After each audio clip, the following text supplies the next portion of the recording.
Hi all, എല്ലാവർക്കും എൻ്റെ പുതിയൊരു വീഡിയോയിലേക്ക് സ്വാഗതം. ഞാനിന്നൊരു നല്ല പായസമായിട്ടാണ് വന്നിട്ടുള്ളത്. ചെറുപയർ പായസമാണ്. തേങ്ങാപ്പാലൊന്നും ചേർക്കാതെ നമ്മുടെ നോർമൽ പാൽ വെച്ചിട്ട് നല്ല അടിപൊളി പായസം എങ്ങനെയാണ് ഉണ്ടാക്കാമെന്ന് നമുക്ക് നോക്കാം.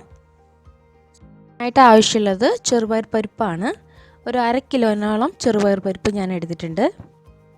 ഇതൊന്ന് നമുക്ക് ചൂടാക്കി എടുക്കണം.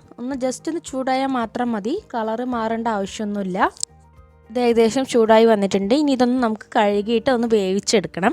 ഞാനിപ്പോൾ പ്രഷർ കുക്കറിലാണ് വേവിച്ചിട്ടുള്ളത്. നമ്മുടെ നോർമൽ പരിപ്പ് വേവിച്ചെടുക്കുന്ന രൂപത്തിൽ തന്നെയാണ് വേവിച്ചിട്ടുള്ളത്. അത്രയും വെള്ളം ചേർത്താൽ മതി. ഈ ചെറുപയർ പരിപ്പ് എത്രയുള്ളത് അതിനനുസരിച്ചിട്ട് വെള്ളം ചേർത്ത് സാധാരണ നോർമൽ പരിപ്പ് വേവിച്ചെടുക്കുന്ന പോലെ വേവിച്ചെടുക്കുക. എനിക്കൊരു 4 വിസിൽ വേണ്ടി വന്നിട്ടുണ്ട് ഇത് കറക്റ്റ് പരുവായിട്ട് വെന്ത് കിട്ടാനായിട്ട്. സമയം കൊണ്ട് നമുക്ക് വെള്ളം ഉരുക്കിയെടുക്കണം. ഒരു 5-6 വലിയ അച്ച് വെല്ലമാണ് ഞാൻ എടുത്തിട്ടുള്ളത്. അതിലേക്ക് പാകത്തിന് വെള്ളം ഒഴിച്ചിട്ട് നന്നായി ഒന്ന് ഉരുക്കിയെടുക്കുക. ചെറുപയർ നല്ലപോലെ വെന്ത് വന്നിട്ടുണ്ട്. ഇനി ഇതിലേക്ക് നമ്മുടെ ഉരുക്കി വെച്ചിട്ടുള്ള വെല്ലം അരിച്ചതിലേക്ക് ഒഴിച്ചു കൊടുക്കാം. എന്നിട്ട് നല്ലപോലെ ഒന്ന് മിക്സ് ചെയ്തെടുക്കുക. ഞാനിപ്പോൾ വെള്ളം മിക്സ് ചെയ്ത് എടുത്തിട്ടുണ്ട്.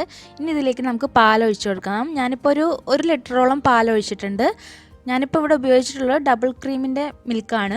അപ്പോൾ നമ്മുടെ നാട്ടിലാണെന്നുണ്ടെങ്കിൽ മിൽമയുടെ ഡാർക്ക് ബ്ലൂ കവറിൽ വരുന്ന നല്ല കട്ടിയുള്ള പാലുണ്ടല്ലോ, അത് ഉപയോഗിച്ചാൽ മതി. പാലും ചേർത്ത് ഇനി നല്ലപോലെ ഒന്ന് നമ്മുടെ പാകത്തിന് വറ്റിച്ചെടുക്കും. പാകമായി വന്നിട്ടുണ്ട്. ഈ സമയത്ത് ഒരു ടീസ്പൂണോളം ഏലക്കാപ്പൊടി ഇതിലേക്ക് ചേർത്ത് കൊടുക്കാം. അത് ഓരോരുത്തരുടെ ആവശ്യാനുസരണം എങ്ങനെയാണെന്ന് വെച്ചാൽ ചേർത്താൽ മതി. ഈ ഒരു കുറുക്കാണ് പാകം. ഇനി ഇതൊന്ന് ചൂടാറി വരുമ്പോഴേക്കും ഒന്നും കൂടെ കുറുകി വരും. കുറച്ച് കാഷ്യൂസും കിസ്മിസും മൂപ്പിച്ച് പായസത്തിലേക്ക് ഒഴിക്കാനുണ്ട്. അതിനായിട്ട് ഞാനൊരു 2.5 ടേബിൾ സ്പൂണോളം നെയ്യ് എടുത്തിട്ടുണ്ട്. നെയ്യൊന്ന് ചൂടായി വരുമ്പോൾ അതിലേക്ക് കാഷ്യൂസ് ഇട്ട് കൊടുക്കാം. കാഷ്യൂസ് ഒന്ന് മൂത്ത് വരുന്ന സമയത്ത് അതിലേക്ക് തന്നെ നമുക്ക് കിസ്മിസ് ഇട്ട് കൊടുത്ത് അതും കൂടെ ഒന്ന് മൂത്ത് വരുമ്പോൾ നമുക്കത് പായസത്തിലേക്ക് ഒഴിച്ചു കൊടുക്കാം. പായസം റെഡി ആയിട്ടുണ്ട്. എല്ലാവരും ഇതൊന്ന് ട്രൈ ചെയ്ത് നോക്കുക. വളരെ എളുപ്പമാണ് നമുക്ക് തയ്യാറാക്കാനായിട്ട്. ഇപ്പോൾ തേങ്ങ ഒന്നും അരയ്ക്കുകയോ തേങ്ങ ചിരകുക തേങ്ങയുടെ പാലൊന്നും എടുക്കേണ്ട ആവശ്യമില്ല. നമ്മുടെ പാൽ വെച്ചിട്ട് നല്ല അടിപൊളി ടേസ്റ്റി ആയിട്ടുള്ള ചെറുപയർ പായസം നമുക്ക് വീട്ടിൽ ഉണ്ടാക്കാൻ പറ്റും. അപ്പോൾ ഇതൊന്നും എല്ലാവരും ട്രൈ ചെയ്ത് നോക്കിയിട്ട് നിങ്ങളുടെ അഭിപ്രായങ്ങൾ എൻ്റെ കമൻറ്റ് ബോക്സിൽ അറിയിക്കാൻ മറക്കരുത്. അതുപോലെ എൻ്റെ ചാനൽ നിങ്ങൾ സബ്സ്ക്രൈബ് ചെയ്യാനും മറക്കരുത്. സബ്സ്ക്രൈബ് ചെയ്യുന്നതോടൊപ്പം തൊട്ടടുത്തുള്ള ബെല്ലൈക്കൺ ഒന്ന് എനേബിൾ ചെയ്യണം. എന്നാൽ മാത്രമാണ് ഞാൻ അപ്ലോഡ് ചെയ്യുന്ന വീഡിയോസ് നിങ്ങൾക്ക് നോട്ടിഫിക്കേഷനായിട്ട് കിട്ടുള്ളൂ. അപ്പോൾ ഇനി നമുക്ക് അടുത്തൊരു കിടില റെസിപ്പി ആയിട്ട് കാണാം. അതുവരേക്കും താങ്ക്സ് ഫോർ വാച്ചിങ്. ബൈ.